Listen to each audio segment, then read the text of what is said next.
The Democratic-controlled House debating on the state budget right now. They're expected to vote on that deal the state Senate passed yesterday anytime now.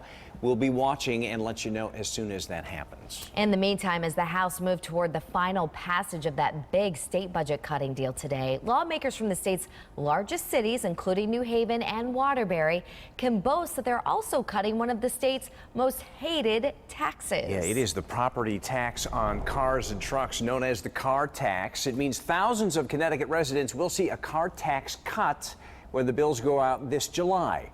Our chief political correspondent Mark Davis reports.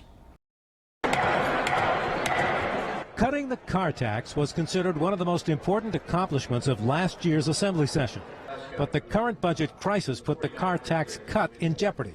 It's not going to be as big a cut as promised, but it still will be on the books July 1st. It is something that we have been talking about for a long time and finally delivered on this year. Cars and trucks are taxed according to a mill rate. 1 mill equals $1 tax for every 1,000 your car is worth. We do this year bring car tax relief to municipalities with a mill rate of 37 mills or greater.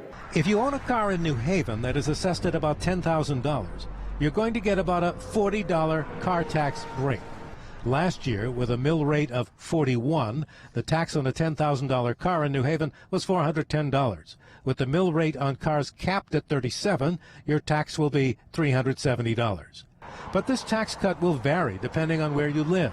If you own the same $10,000 car in Waterbury, you're going to get a $210 car tax cut. That's because last year the mill rate in Waterbury was 58 for a $580 car tax bill. Now it'll be $370.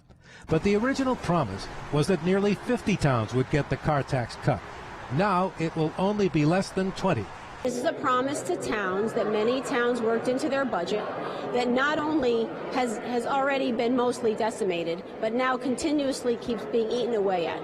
The new budget also repeals the state's sales tax on parking at Connecticut state parks, imposed a year ago and condemned from the start. The appeal takes effect right away, which means there will be no sales tax if you go to the state parks in Connecticut on Memorial Day weekend. From the state capitol, Mark Davis, News 8.